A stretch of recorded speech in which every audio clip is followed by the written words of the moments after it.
Bismillah, Assalamualaikum warahmatullahi wabarakatuh. Alhamdulillahirabbil alamin. Wassalatu wassalamu ala asyrafil anbiya'i wal mursalin nabiyina Muhammadin sallallahu alaihi wasallam wa ala alihi wa sahbihi ajma'in. Asyhadu an la ilaha illallah wahdahu la syarika lah. Asyhadu anna Muhammadan abduhu wa rasuluhu la nabiyya ba'da. Bapak sekalian, ibu-ibu, para jemaah, mari kita awali kajian kita dengan baca basmalah. Bismillahirrahmanirrahim. Puji syukur kita panjatkan kepada Allah yang masih terus berikan nikmat yang tak ada hingga kepada kita di bulan suci Ramadan hari ke-9 ini. Kita masih diberikan umur yang panjang, kesehatan dan kesempatan. Wabil khusus kita masih diberi kesempatan untuk memaksimalkan Ramadan kita, mengisi Ramadan kita, karena kita masih diberikan ruang nikmat Islam, nikmat ibadah. Mudah-mudahan Ramadan kali ini bisa kita maksimalkan lebih baik dari Ramadan sebelumnya, dan kemudian akhir Ramadan nanti kita tetap bisa istiqomah beribadah maksimal sampai 30 hari atau sampai 29 hari. Mudah-mudahan kita semua bisa meraih takwa, bisa mendapat Lailatul Qadarnya, dikabulkan doa-doa kita, diampunkan semua dosa-dosa kita, dan mudah-mudahan nantinya kita dipanggil oleh Allah dari panggilan keadaan husnul khatimah. Amin ya rabbal alamin. Salawat dan salam telah kita sampaikan kepada junjungan kita semua Nabi besar Muhammad sallallahu alaihi wasallam, dan juga kepada keluarga beliau, para sahabatnya, dan juga pada umat yang istiqomah di sunnah beliau. Mudah-mudahan kita bisa istiqomah untuk sunnah Nabi, dan mudah-mudahan kita semua bisa berkumpul di surga Allah, dan juga mendapat syafaat beliau, dan mudah-mudahan bersama keluarga kita bersama surga. Amin. Hari ini sebagaimana disampaikan pada pertemuan sebelumnya, kaji kita masih berkaitan dengan Ramadan. Sedikit ulang kaji-kaji yang lama kita bongkar kembali, kita refreshing lagi. Ya, mudah-mudahan Ramadan kali ini kita bisa lebih baik. Ya, punya persiapan. Saya bilang kemarin, Ramadan itu kalau mau sukses punya persiapan, punya target, punya program. Kalau tidak punya persiapan, tidak punya target, apalagi juga tidak punya program, lengkap kangkung masuk Ramadan, maka tentu saja Ramadan tidak maksimal. Nggak ngerti nanti kita mau ngapain, ya, jadi hanya ikut-ikutan saja ibadah. Tapi banyak lemas, banyak bosannya. Yang ngaji dikit bosan, tidur deui, gitu kan. Nah, jadi gitu, ibadah dikit bosan, tidur deui. Akhirnya banyak melamun yang tidak maksimal karena tidak ada program. Ya, harus punya program harian. Ya, apa program harian? 24 jam kita punya program. Yang mulai dari bangun malam di sana, bangun jam 2, bangun jam setengah 3. Dan program tahajud berapa rakaat, habis itu sahur, habis itu masih ada waktu kita berzikir misalnya, sampai subuh, kemudian sholat di masjid. Di masjid habis sholat berjamaah kita duduk berzikir sampai matahari terbit. Kemudian kita tutup dengan syuruk. Setelah syuruk kita pulang, mungkin pulang buat capek tidur sebentar. Habis itu kita duha lagi, baca Quran. Ya, kalau ada kegiatan ke kantor, kita ke kantor misalnya. Ya, jadi zuhur juga masuk. Kita sholat qabliyah, terus zuhur, ba'diyah, itu baca Quran kalau sempat. Begitu 24 jam sampai nanti habis isya, kemudian ba'diyah, tarawih, baca Quran full, habis itu tidur. Harus punya begitu. Jadi kalau sudah programnya kayak gitu, insya Allah hari-hari itu bisa semangat gitu. Karena ada yang dikejar atau ada yang ingin dicapai. Dan itu bisa konsisten sampai makin lama sampai 30 hari makin naik trennya. Jadi makin naik tren. Ya, jangan satu hari pertama, seminggu pertama dihabiskan terus full speed, habis itu mabok. Ya, jadi gitu. Akhirnya terkejut badan. Kalau orang Medan bilang terkejut badan, kalau di sini bilang mungkin kaget. Dan itu kebanyakan yang terjadi begitu. Makanya tidak heran kalau kita lihat pasti awal-awal Ramadan masjid penuh. Nah, saya yakin hari ke-9 ini udah banyak yang berkurang, baik subuhnya, baik isanya, juga tarawih, juga sholat wajib yang lain. karena apa tadi? Nggak punya persiapan, nggak punya target, nggak, apalagi tidak punya program. Jadi harus trennya naik, program 10 hari terakhir. Nah itu harus program-program full speed semua, ya program-program the best semua itu. Nah, jadi begitu, pantas selesai Ramadan banyak yang bisa kita dapat, banyak yang bisa kita raih. Pantas Ramadan selesai, Ramadannya sukses. Ya, jadi kita bisa meraih takwa, dapat Lailatul Qadar, diampunkan semua dosa. Ya, apalagi misalnya kabulkan doa-doa kita semuanya dan seterusnya. Oke, itu sebagai pengantar yang kemarin. Nah sekarang kita masuk kepada inti dari pembahasan kita. Kemarin kan saya bilang target besarnya ya Ramadan kita ini harus dapat takwa kan gitu. Jadi tujuan utama Ramadan itu adalah la'allakum tattaqun. Jadi harus gitu, harus la'allakum tattaqun. Nah, jadi kalau kita sudah dapat la'allakum tattaqun, ayatnya kita semua sudah hafal, surat Al-Baqarah surat kedua ayat 183, ya ayyuhalladzina amanu kutiba alaikumusiyam kama kutiba alal ladzina min qablikum la'allakum tattaqun. Nah, jadi kalau sudah dapat takwa, maka semua kebaikan Ramadan akan kita dapatkan. Tapi kalau kita nggak dapat takwa, maka kebaikan Ramadan nggak bisa kita dapatkan. Nah, jadi gitu. Jadi target besarnya, kan saya bilang dulu ada target-target besar, ya. Jadi gitu. Ada juga target-target yang bersifat parsial, ya. Jadi target-target ibadah misalnya. Target misalnya baca Quran, khatam 2 kali, khatam 3 kali. Kalau yang belum pernah ya minimal khatam sekali. Nah, target-target itu ini target-target parsial. Target parsial apa? Sholat wajib 5 waktu selalu di masjid misalnya. Terus ada target-target begitu. Ya, yang belum faham bacaan sholat, targetnya hafal, faham makna bacaan sholat. Harus begitu, didorong kita dulu. Jangan sampai sudah sekian tahun kita berada di Ramadan ini, maaf, bacaan sholat aja nggak hafal-hafal kita maknanya. Itu bisa kita tes gitu, mulai dari doa iftitah, Allahu Akbar kabira dan seterusnya, sampai wa ana minal muslimin, terus Al-Fatihah, terus beberapa surat pendek, terus duduk doa ruku, doa i'tidal, doa sujud sampai tahiyat akhir. Nah itu kan ada 9 bait doa. Itu harus sudah kita pahami. Biar apa? Biar sholatnya bisa nanti maksimal. Biar kita bisa paham. Nah kalau kita tidak paham apa yang kita baca, nanti kita kena surat yang cukup keras menegur kita kalau kita tidak paham apa yang kita baca. Ya, gitu. Bunyi ayatnya surat 4 ayat 43, ya ayyuhalladzina amanu la taqrabus shalah wa antum sukara hatta ta'lamu ma taqulun. Wahai orang-orang beriman, panggilan orang beriman berarti sama seperti panggilan orang puasa, ya ayyuhalladzina amanu. Kan gitu. Yang dipanggil orang beriman. Nah, kalau kita orang beriman mau dapat takwa, salah satu takwanya sholatnya benerin dulu. Salah satu sholat bener itu di samping yang lain. Kita harus paham bacaannya. Bunyi ayat ini, la taqrabus shalah wa antum sukara. Jangan kau kerjakan sholat. Dalam konteks mengerjakan itu dalam maknanya, letternya jangan kau dekati, tapi maknanya jangan kau mengerjakan. Artinya dari awal-awal sampai di ujung nanti. Wa antum sukara, kau dalam keadaan mabuk. Hatta ta'lamu ma taqulun, sampai kau faham, mengerti, ta'lamu ma taqulun, apa yang kau ucapkan. Nah dalam konteks sekarang kan ayat ini kalau konteks mabuk bener nggak ada, Pak. Mana ada orang mabuk sekarang? Konteks dulu ada orang mabuk. Memang dulu gitu, karena awal-awal tuh susah kali tuh melepaskan apa namanya diri dari tidak mabuk itu. Karena itu sudah budaya yang mendarah daging gitu.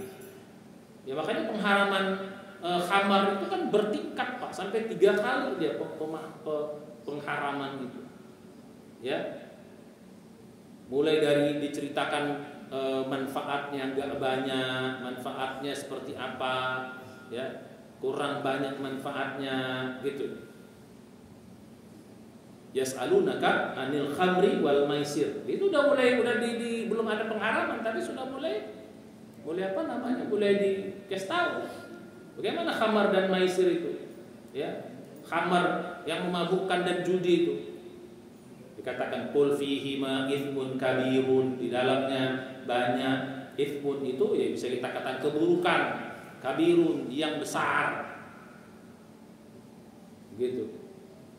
Jadi apa? Mulai dikasih tahu pendahuluan, ya, gitu. Jadi ithmun kabirun wa manafi'u linnas, tapi ithmuhuma akbaru min naf'ihim. Walaupun ada manfaatnya, tapi keburukan jauh lebih. Jadi kasih tahu dulu.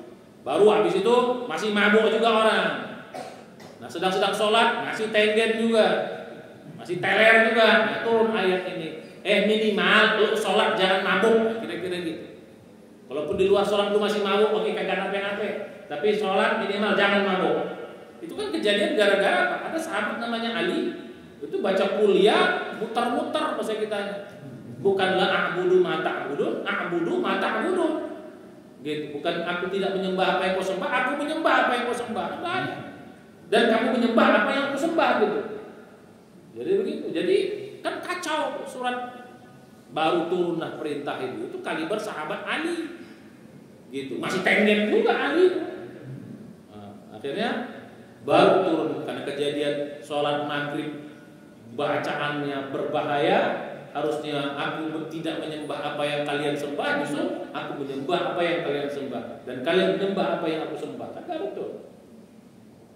Nah, kalau bahasa kita sekarang ya bukan begitu, mungkin gak kelar-kelar. Lah amudu mata amudu lanjut terus kagak kelar, mutar di situ terus kan gitu. Baru turun. Dilarang. Nah, baru terakhir itu baru surat Al-Maidah dilarang tahu tegakkan semuanya. Fahal antum tahun, apakah kalian semua akan berhenti? Baru dalam riwayat itu yang paling banyak orang buang khamar ketika itu ada namanya Umar bin Khattab, sampai banjir depan rumahnya. Jadi mau Umar itu tukang tenggen rumahnya. Tapi ya imannya gila. Nah, kalau kita mungkin tukang tenggen apapun enggak dia gitu. Nah, jadi gitu. Nah, jadi balik pada kita. Jadi dalam konteks sekarang ayat ini hampir tidak ada. Ya kecuali mungkin daerah-daerah minoritas kali ya, mungkin di Papua, orang-orang Muslim. Tapi mana ada ayat ini? Nah, makanya kan makna sukaro di sini, mabuk di sini bukan mabuk dalam arti zahir, tapi dalam arti maknawi. Mabuk dunia bahasa kitanya. Ya, mabuk dunia. Terlalu banyak mikirin dunia, akhirnya dia mabuk dunia. Sehingga dia nggak mengerti apa yang dia baca. Sehingga dia nggak fokus, nggak sadar apa yang dia baca. Nah, jadi dalam konteks kita sekarang kalau kita lihat ini, jadi kalau ada orang yang sholatnya tidak paham apa yang dia baca, berarti masuk dalam konteks ayat ini. Berarti kalau sholatnya mabok kan begitu. Nah, namanya sholat mabok berarti kan gak ada nilainya dong. Karena bunyinya larangan, berarti haram jatuhnya. Jadi kan gitu, udah larangan jatuhnya haram. Nah, bayangin Pak. Nah, jadi harus ada target itu. Ramadan ini saya harus bisa semua paham makna sholat. Nah, kalau sudah paham, naik level, pelan-pelan paham bacaan Quran, kan gitu. Masa udah sekian belas tahun kita baca Quran, gak ada yang nempel maknanya, ya belajar dong. Alif Lam Mim, oke, aman tuh. Dalikal kitabul la raiba fi, dalika itulah alkitabu kitab, la tidak ada raiba keraguan fi di dalamnya. Hudan sebagai petunjuk lil muttaqin bagi orang-orang takwa. Alladzina orang-orang yang yu'minuna mereka beriman bil ghaibi kepada yang gaib, wa yuqimuna shalah mereka menegakkan salat. Yaitu bima razaqnahum. Ya, wa bima razaqnahum mereka menginfakkan sebagian dari harta yang mereka. Jadi kan masa dibaca terus gak ada yang nempel, apalagi Ramadan ini mungkin kita sudah khatam. Jadi minimal kalau kita khatam kan sekali itu kalau Ramadan kan. Berarti kalau di luar Ramadan sekali juga selama 11 bulan, berarti kan setahun 2 kali. Berarti kalau setahun 2 kali, nah itu udah minimal banget lah, udah setahun 2 kali. Masa nggak ada yang nempel maknanya sedikit pun? Ya maaf cakap kalau kita misalnya ke negeri Belanda atau ke Eropa atau kemana kan, kita kan minimal kan nyangkut bahasa orang itu. Saya di Sunda ini juga nyangkut sekian berapa saya orang? 30 tahun lebih saya di sini. Nyangkut kumaha engke naon wae etah mah nyangkut. Betul. Kan nyangkut bahasa itu. Berarti kalau enggak nyangkut kan terlalu gitu loh.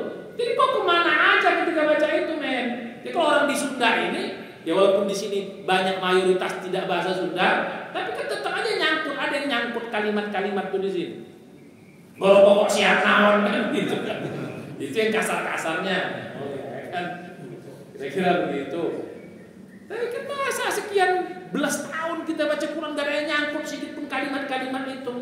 Masa cuma taunya Allah, setan, iblis gitu doang, Fir'aun atau nama-nama nabi. Ya jadi gitu, punya target. Jadi targetnya sebenarnya bukan hanya sekarang dibaca Al-Quran, tapi target paham Quran. Minimal garis besarnya ketika baca gambaran ini kan enak. Salah satu guna paham itu adalah menambah kekhusyuan. Salah satu guna paham itu menambah masuknya makna itu ke dalam jiwa kita, kira-kira gitu kalau kita paham. Sehingga imam baca Quran biar panjang pun kita kebayang, oh kira-kira maknanya ini loh, kan gitu. Kan udah sekian tahun. Jangan-jangan ditanya makna kuliah pun nggak tahu kita. Jangan parahnya di makna Al-Fatihah nggak tahu. Parah banget. Dan ada penelitian loh tuh, Pak. Kalau Bapak baca namanya buku The Power of Al-Fatihah namanya, agak tebal tuh. Tapi dia bikin penelitian, 70% orang yang sholat itu tidak paham baca Al-Fatihah. 70% loh, Al-Fatihah loh. Kita bukan bicara surat kayaknya. Al-Fatihah itu kan bukan hanya ayat sholat, tapi juga kan surat pertama Al-Quran. Ya minimal ayat-ayat pendek, ada yang nyangkut lah di kepala kita.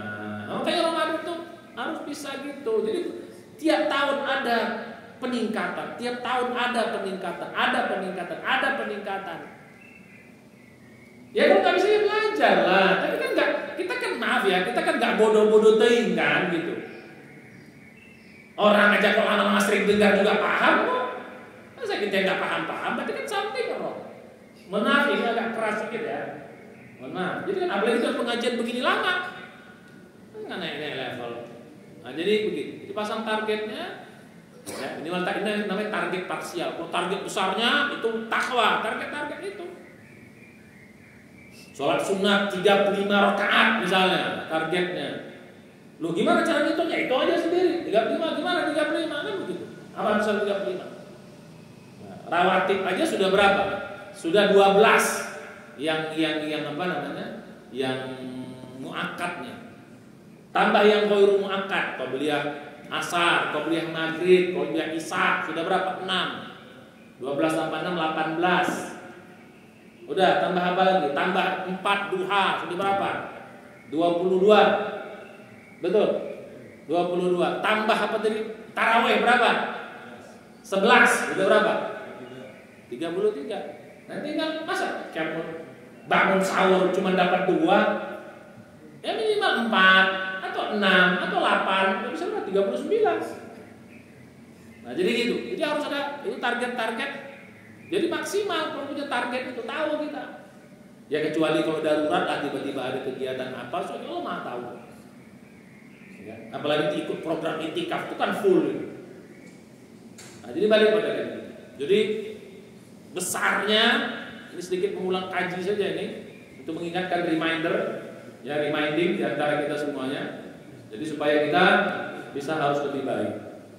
Jadi target besarnya seperti itu. Target apa lagi misalnya? Target sedekah berapa? Kalau dulu untuk sedekahnya 10%, sekarang harus naik 20%. Karena ciri orang takwa itu pas sedekah. Jadi samping sholatnya bagus, itu tadi ya. Hudal lil muttaqin. Siapa orang takwa itu? Alladzina yu'minuna bil ghaibi, beriman kepada yang gaib, wa yuqimuna shalah, menegakkan sholat, bukan mengerjakan sholat. Bukan mengerjakan sholat, menegakkan sholat. Tapi sholatnya betul, sholatnya bagus, karena ditegakkan. Baru apa? Wa yunfiqu wa yumma razaqahum infaq.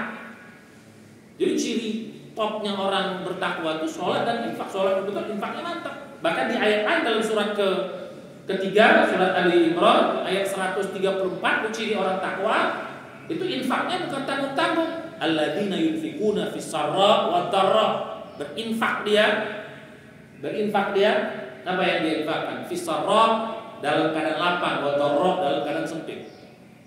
Di lapang dia infak, sempit tetap dia infak.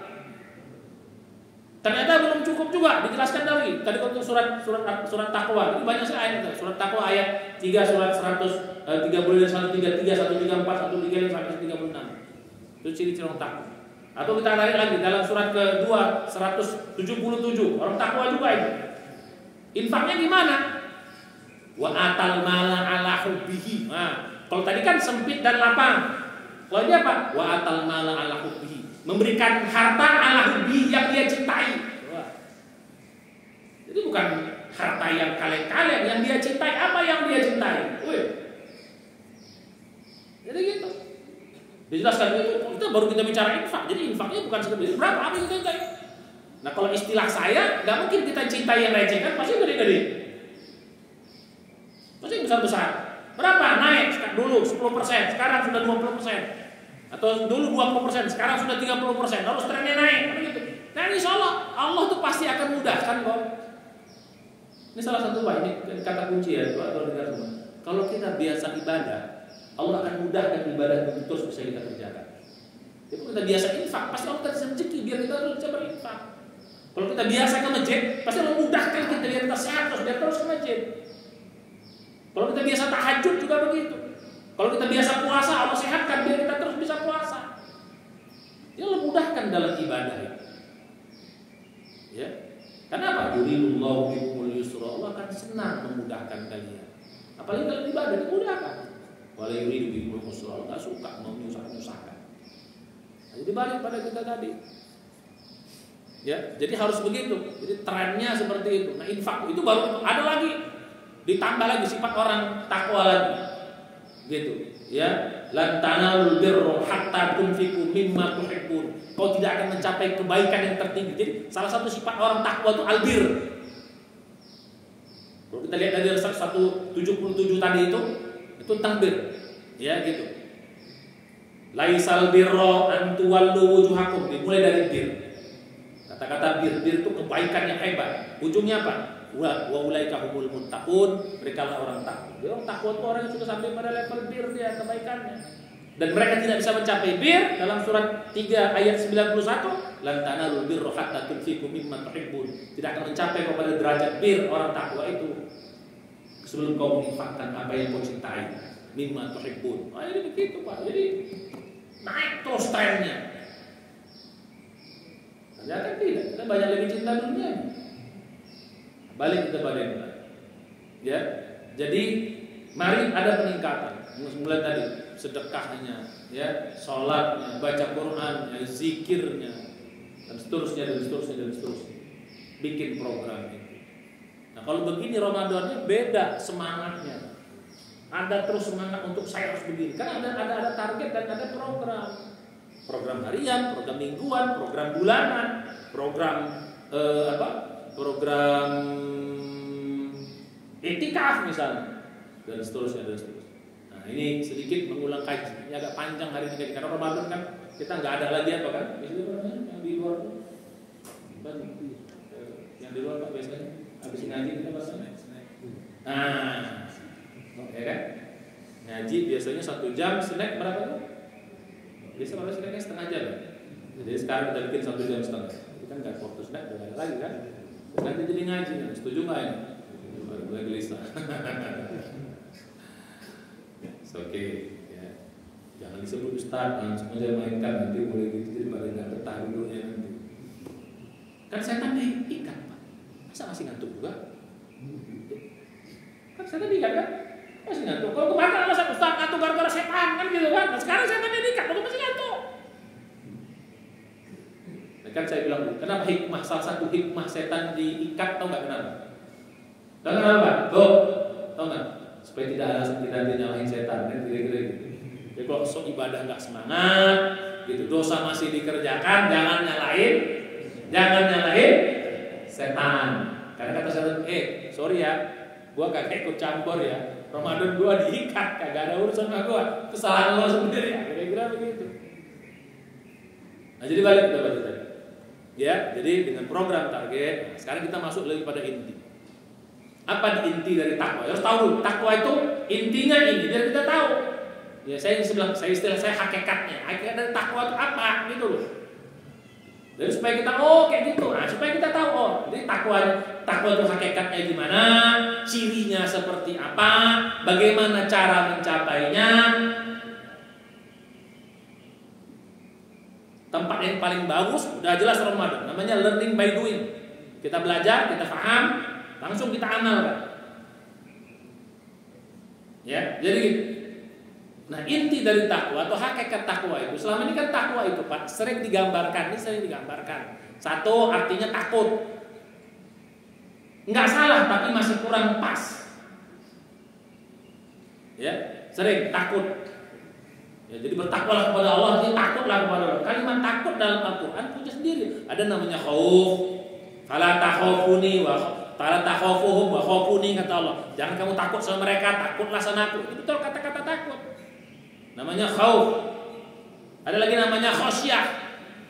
Takut juga. Bedanya apa? Khauf dengan khosyah. Kalau khosyah itu takut karena kecilnya kita. Itu gitu. Jadi kalau kita merasa kecil, kita takut. Yang kita hadapi besar. Tapi kalau khosyah itu takutnya karena yang kita hadapi jauh lebih besar.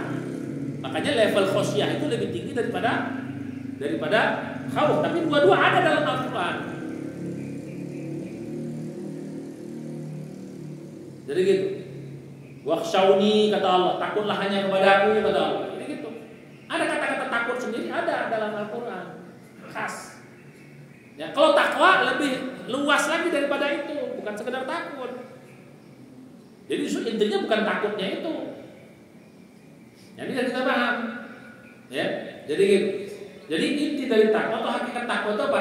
Istilah kita kalau pun kita takut yang mendekatkan kita. Jadi agak aneh dia, Pak. Takut yang mendekatkan, justru intinya dekatnya. Bukan takutnya justru, tapi dekatnya.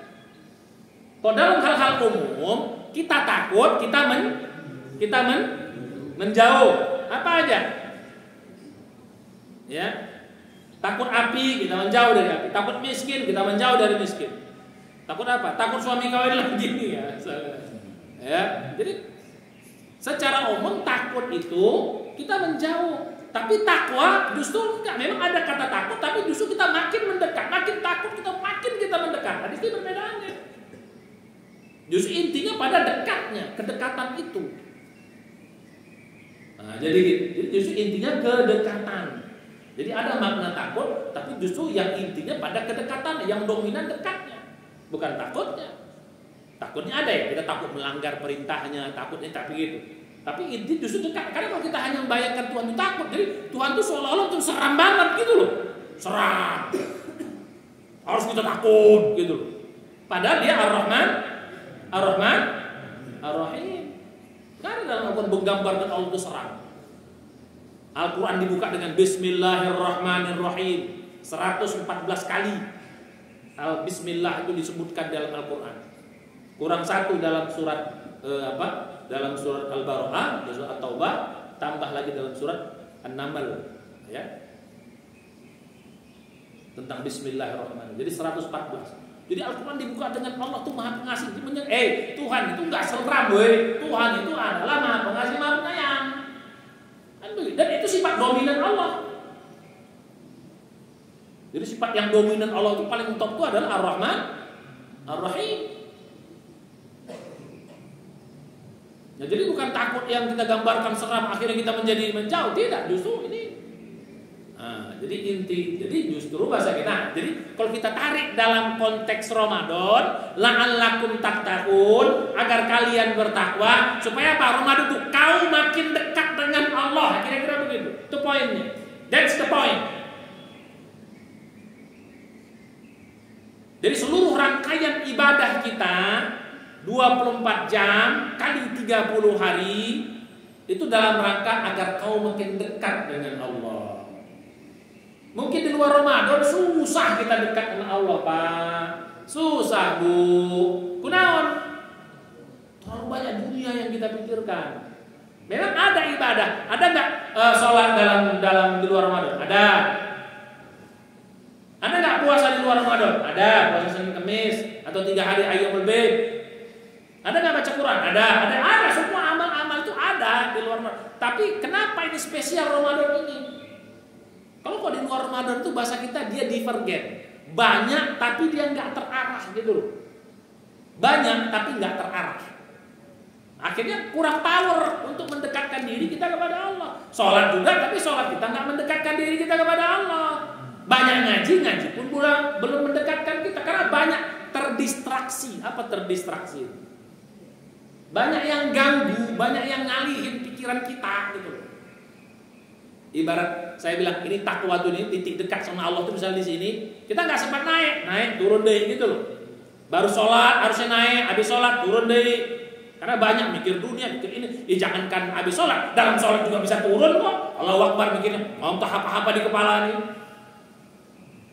Jadi nggak sempat naik titik takwa. Itu ada gambar kalau saya kalau ini titik takwa itu. Ya, jadi kita nggak sempat naik dikit, banyak merosotnya. Kayak seperti main ular tangga, tahu nggak ular tangga? Gimana ular tangga, Pak? Ya, naik tangga, terus habis itu kena ular, turun deh. Nggak nyampe itu di 100 itu. Nggak nyampe. Karena naik tangga dikit, turun, naiknya 10, turunnya 9.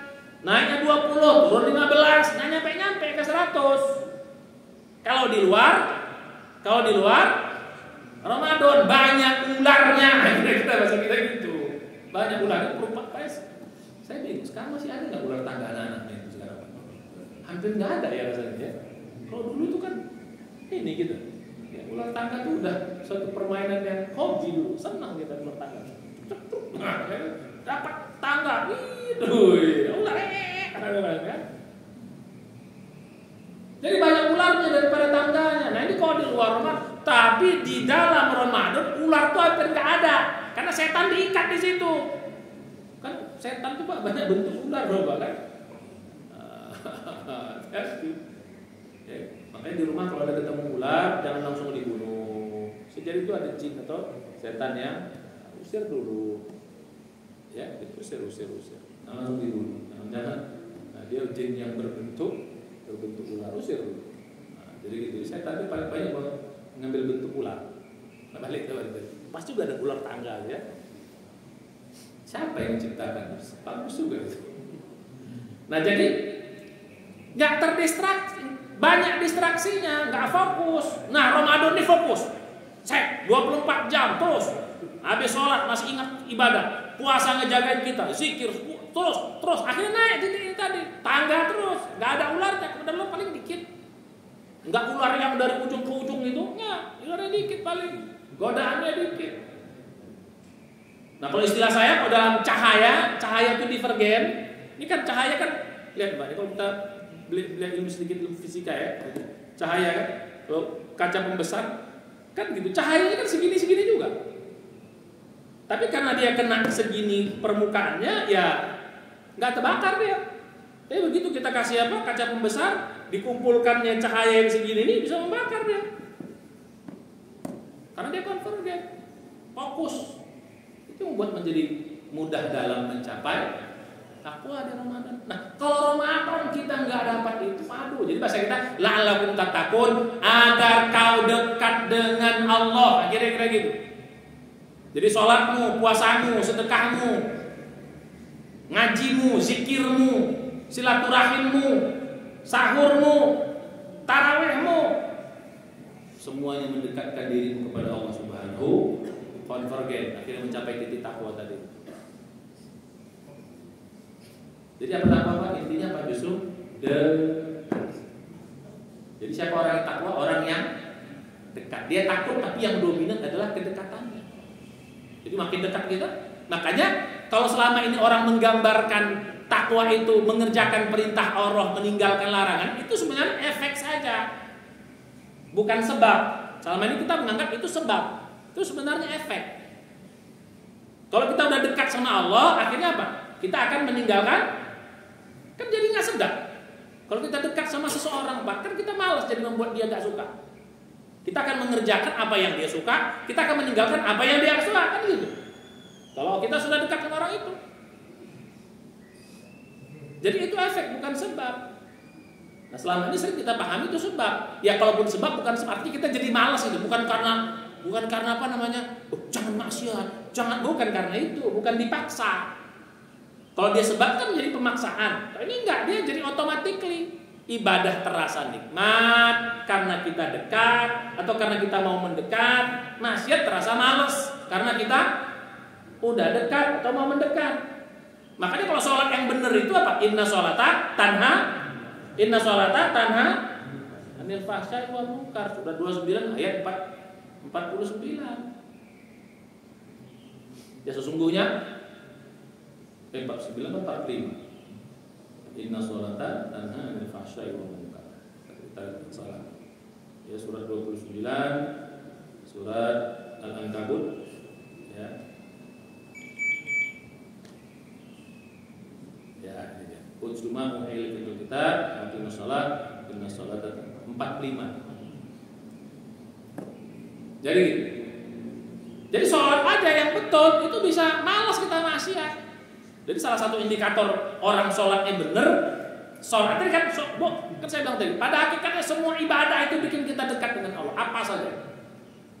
Semua ibadah bikin kita dekat. Maka bunyi ayatnya, ya kalau tadi ya ayyuhalladzina amanu, kalau ini ya ayyuhan nas. Mungkin sebagian kita udah hafal. Awal Al-Baqarah, surah Al-Baqarah ayat 21. Ya ayyuhan nas, u'budu rabbakumul ladzi khalaqakum walladzina min qablikum la'allakum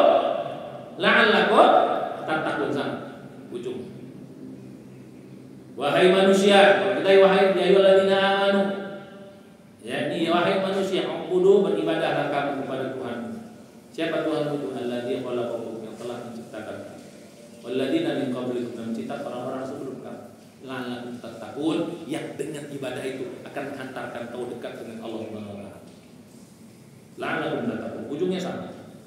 Jadi menjadi dalil bahwa ibadah akan menghantarkan kita kepada kedekatan kepada Allah. Makanya salah satu fungsi ibadah taqarrub ila Allah.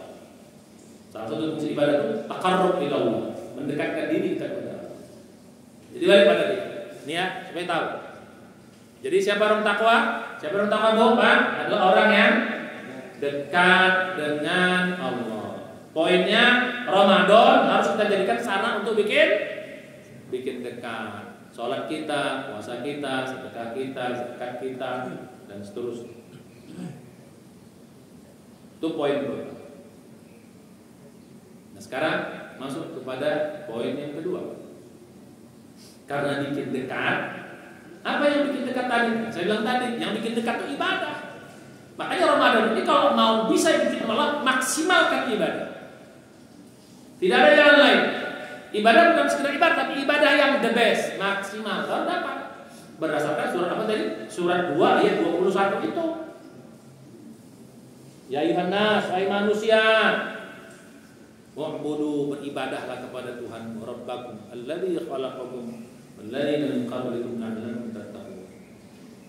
Hafal kita betul. Jadi ja'alul arda firasan wa samaa'a binaa'a. Anzalna minas samaa'i seterusnya hafal. Mudah-mudahan. Nah, jadi apa yang bisa kata? Ya ibadah mulai sekarang. Maka saya bilang, karena poinnya apa? Ibadah kita harus bikin dekat sekarang. Jadi ibadah harus do the best, maksimal. Kalau enggak. Kalau enggak maksimal enggak. Kalau business as usual sama aja atau beda tipis enggak dapat. Nanti kita bahas yang namanya ibadah maksimal itu seperti apa. Jadi maksudnya ibadah itu seperti apa? Yang namanya maksimal itu poin pertama. Itu pembahasan kita ya. Jadi ibadahnya harus maksimal.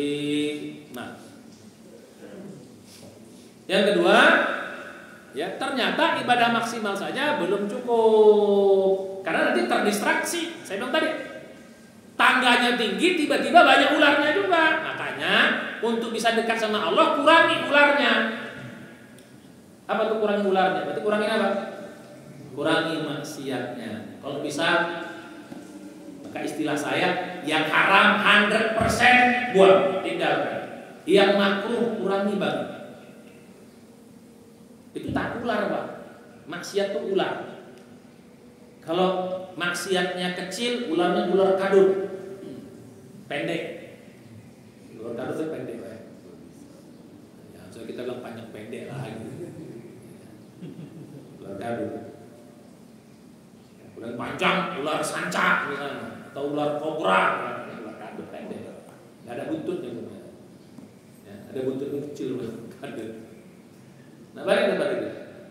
Nah, jadi karena dia, jadi ya ini apa namanya? Nih Mau naik sama Allah tadi nih, set, ya naik. Jadi prinsipnya apa? Yang bikin dekat kita tuh ibadah, set. Yang bikin turun apa? Yang bikin turun apa? Dosa, maksiat. Jadi apa? Naiknya diperbanyak, turunnya dikurangi. Haram sama sekali tinggalkan. Kalau Ramadan aja kita masih mengerjakan yang haram, Pak. Apalagi di luar Ramadan. Bukan haram lagi kita kipas. Syirik bisa kita kerjakan, musyrik bisa kita hantar.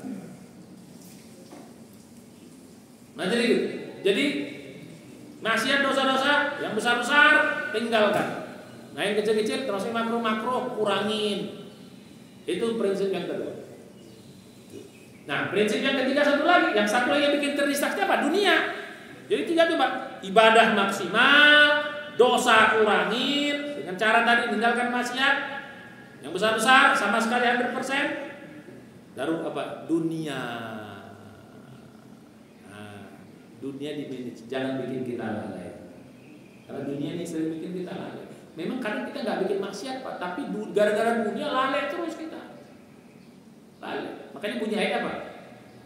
Ya ayyuhalladzina amanu la tulhikum amwalukum wala auladukum an dzikrillah. Jangan sampai dunia bikin kau lalai. Walaupun disebut anak dan harta dan anakmu, inti itu sudah dunia. Itu namanya simbolik. Kalau dalam bahasa Arab itu namanya majaz mursal. Disebut sebagian, maksudnya semuanya. Karena dunia itu bikin kita lalai. Tinggalkan. Ya, bukan tinggal maksudnya apa? Ya di manage lah. Jangan sampai dunia itu bikin kita. Ya tadi gara-gara ingat bisnis, sholat terlambat, nggak bisa. Ya gara-gara dia kan ibadah jadi yang bisa bikin ibadah tuh nggak maksimal gara-gara apa? Satu gara-gara dosa, yang kedua gara-gara dunia nggak maksimal. Bahkan mulai sekarang, ya ke kantor usahakan sholat berjamaah. Di masjid sekarang di kantor banyak. Apalagi di jalan-jalan kalau misal ada azan, limpir sebentar ke masjid. Kecuali kalau darurat. Ini Ramadan, Pak, usahakan Ramadan ini sampai pada titik takwa tadi. Begitu kita terasa Allah itu dekat di Ramadan, Pak. Ini sedikit kunci ya, poinnya. Di Ramadan ini kalau sampai kita terasa Allah itu dekat, itu insya Allah itu nggak turun-turun lagi, Pak. Kedekatan itu akan terasa terus. Dan itu yang tinggal nanti setelah Ramadan. Ibarat gini, kita bersahabat, ya kita berteman lah. Begitu kita kena rasa dekat sama sahabat itu kan nggak akan lepas lagi tuh. Rasa dekat itu malah makin intens kita mendekat. Itu aja kepada manusia, apalagi kepada Allah Subhanahu wa taala. Maka rasakan kedekatan itu di sini. Kalau nggak dapat sayang. Maka saya bilang tadi harus sampai titik itu. Ibadahnya maksimal, tangganya ingat ya, konsep ular tangga, ularnya dikurangi. Ularnya apa? Tadi yang haram-haram termasuk dunia. Dan sekarang bagaimana tuh manage biar dunia ini menjadi ibadah juga. Jadi pada hakikatnya itu Pak, meninggalkan yang haram itu ibadah Pak. Meninggalkan yang haram itu ibadah. Meninggalkan yang makruh itu ibadah. Jadi kita pasang harus ada niatnya. Jadi ibadah itu bukan hanya mengerjakan kebaikan, meninggalkan keburukan juga bagian dari ibadah Pak. Kita tidak maksiat itu ibadah, tapi tetap harus lillahi meninggalkan maksiatnya bukan karena nggak mampu. Ada juga orang meninggalkan maksiat tapi karena nggak mampu. Kita mampu, kita bisa, tapi kita tinggalkan. Oh itu top. Itu baru betul. Orang buta, mohon maaf kita bukan perumpamaan, kita bukan merendahkan orang buta.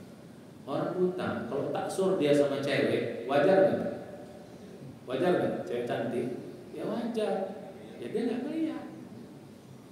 Nah kalau kita punya mata yang begini gagah masih muda, nengok cewek cantik pakai seksi masih tetap tak tergoyahkan, itu baru top. Gitu doang. Gitu. Ini baru top. Kenapa? Kita mampu, kita bisa, tapi kita tidak mampu. Itu ibadah itu. Nilainya tinggi di hadapan Allah Subhanahu wa taala. Jadi namanya ibadah bukan hanya sekedar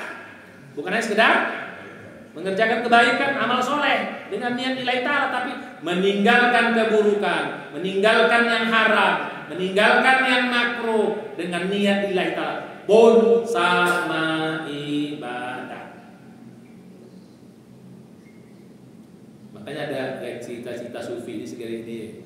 Ada orang yang kerjanya tidur doang tapi jadi ibadah. Bukan di bulan Ramadan, cerita Ramadan ya. Kalau kebanyakan juga nggak boleh. Kenapa?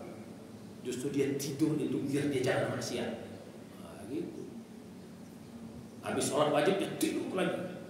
Terus muasar, sholat lagi itu tidur lagi dia. Kenapa? Dia supaya jangan maksiat. Karena godaan besar banget. Tidurnya itu bisa berpahala. Karena dia tidur untuk menghindarkan dari maksiat. Itu pahala besar dengan niat lillahi ta'ala. Makanya ada orang bilang wali tukang tidur. Itu dalam kisahnya sufi itu, Pak. Dia tukang tidur, dia wali. Kalau dia tukang tidur bukan wali. Kalau kita tidur memang dasar, memang tidur doang kan gitu, kan ngantuk. Maka nilainya ya kurang kan gitu. Nah, balik. Ya, nah dunia, nah ini bagaimana dunia yang bikin lalai, justru dunia jadi ibadah lagi. Nah, maksud gitu. Jadi kunci gitu, Pak. Jadi nanti biar ibadah itu maksimal, ya, yang tadi sholat, puasa, sedekah apa jadi maksimal. Nanti kita bahas bagaimana maksimal. Yang kedua, tinggalkan maksiat, dosa-dosa besar, 100% yang haram tinggalkan, yang makruh kurangi banget. Dengan niat lillahi ta'ala, dengan niat mendekatkan diri kepada Allah, itu akan menjadi ibadah makin dekat. Yang ketiga, dunia, jangan bikin lalai. Sekarang jangan bikin lalai dunia. Justru ambil dunia itu untuk bikin kita makin dekat dengan Allah. Baru top. Jadi sholatnya bikin dekat, menjauhi maksiatnya makin dekat, dunianya pun bikin dia dekat. Akhirnya apa? Konvergen, dapat kita titik dekat. Insya Allah. Paham ya? Itu teknik umumnya. Nanti kita masuk kepada teknik khusus. Jadi 3 cara. Tidak Pak? Maksimalkan ibadah. Yang kedua, kurangi maksiat. Kurangi maksiat itu maksudnya apa? Yang haram 3%, yang makruh. Nah, contoh, rokok kita termasuk mazhab yang mana? Mazhab haram atau mazhab makruh? Kalau mazhab haram 100% tinggalkan. Kalau ada mazhab yang gitu. Tapi ada juga kan mazhab yang makruh. Nah makruh pun Ramadan kurangi banget. Ya kalau selama 2 bungkus ya udahlah 1 batang aja lah, setengah buka puasa, setengah sahur lah. Sambil merokok pun usahakan istighfar. Kalau mau bikin dekat kan. Oke. Jadi itu poin yang kedua. Jadi bagaimana cara menempuhnya? Yang 3 ini. Nah sekarang masuk kita lihat. Untuk bisa menempuh yang 3 ini caranya gimana? Cara umum dulu. 1, ikhlaskan semuanya. Ibadah ikhlaskan dari yang ibadah maksimal, sholat, menuliskan latihan ikhlas. Enggak mudah loh. Ikhlas itu enggak mudah. Kadang-kadang kita bilang saya mah ikhlas. Tapi kalau kita bukan saya betul. Kita sering mengatakan kita ikhlas, tapi kalau kita tarik indikatornya sebenarnya enggak ikhlas. Ya, kan dulu saya bilang ada 4 indikator sesuatu yang dikatakan ikhlas itu kan. Dulu kan pelajaran yang sudah. Nah, sering kita bilang padahal kalau kita indikatornya itu enggak ikhlas. Salah satu indikator yang dulu saya bahas apa? Kalau dipuji tidak terbang, kalau dihina tidak tumbang. Kan gitu. Tetap ibadahnya stabil. Sedekah pengennya 100.000. Ada orang, nggak ada orang tetap 100.000. Kalau gara-gara orang, ada orang jadi 500.000, begitu nggak ada orang jadi 20.000, itu nggak itu. Berarti apa? Ibadahnya tergantung kepada Syekh Sabilullah. Bahkan kalau sampai tingkat tinggi, Pak, maaf ya sedikit ya. Mut-mutan itu berarti nggak ikhlas. Itu tingkat 3 ya. Ini tingkat 3 jangan di ini ya. Tingkat kita bahas tingkat tinggi. Berarti muakekat dulu. Mut-mutan itu berarti nggak ikhlas. Tahu mut-mutan? Kalau mut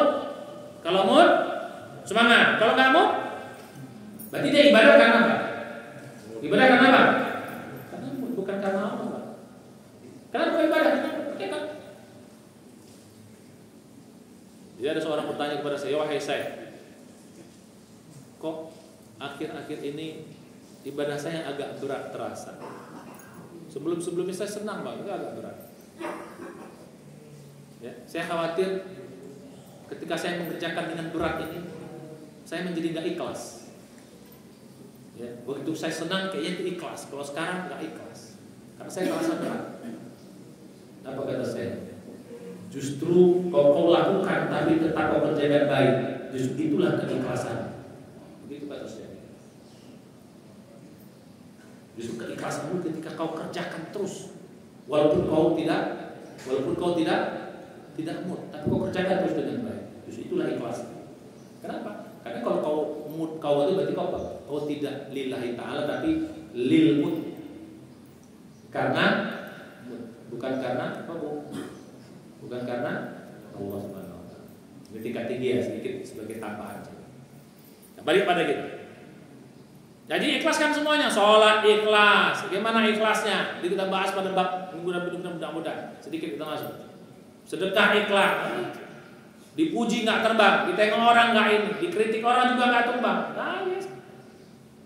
Banyak kita kadang-kadang gitu. Orang nggak terima kasih aja kita tersinggung.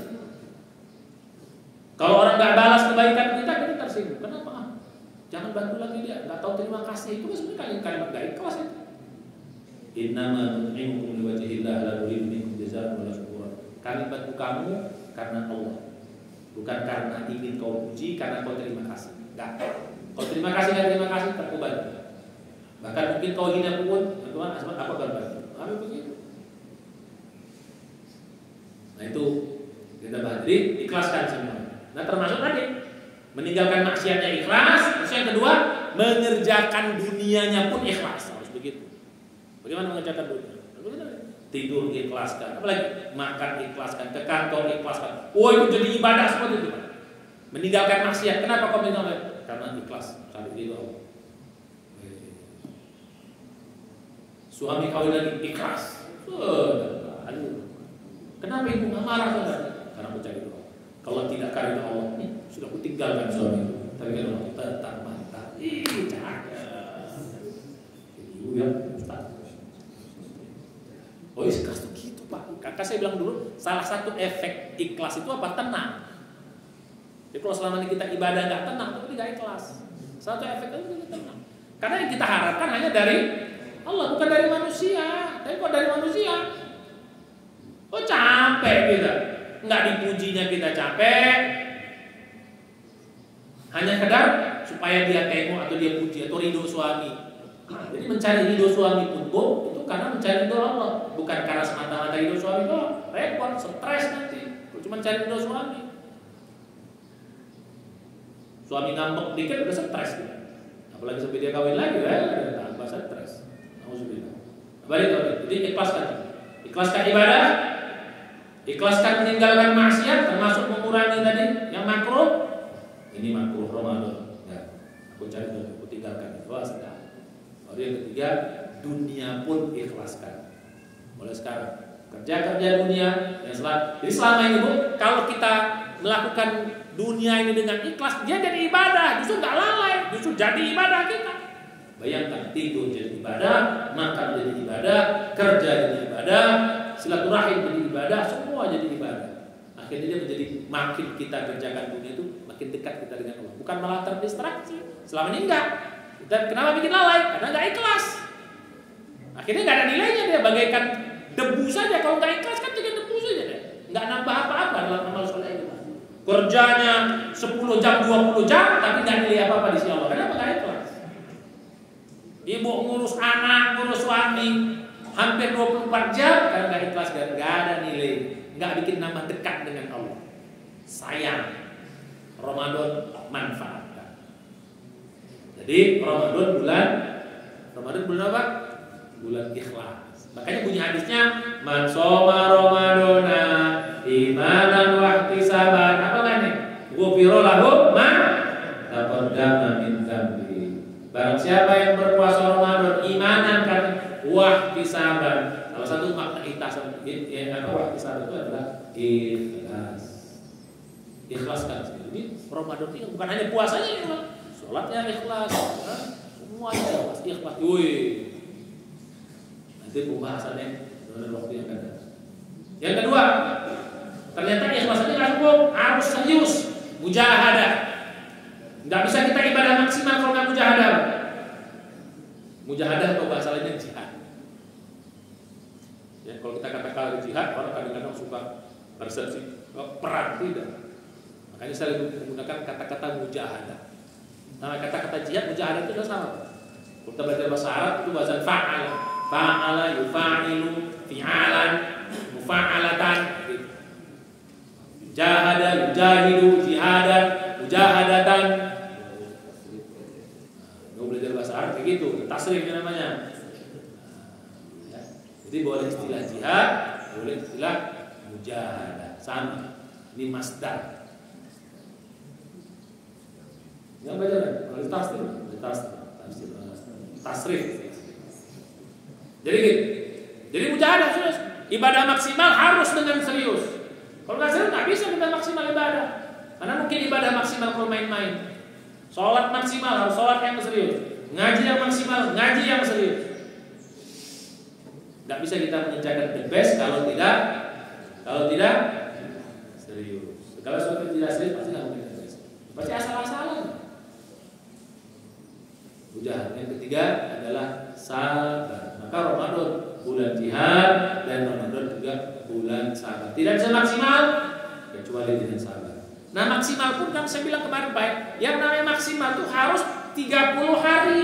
Jangan maksimal awal doang. Tidak bisa. Sabar. Ya Ramadan bulan sabar. Mengendalikan hawa nafsu sabar. Meninggalkan maksiat harus sabar. Duduk taklim sampai suruh sabar, menunggu maghrib sabar, ya, sholat berjamaah sabar, imamnya panjang-panjang sabar,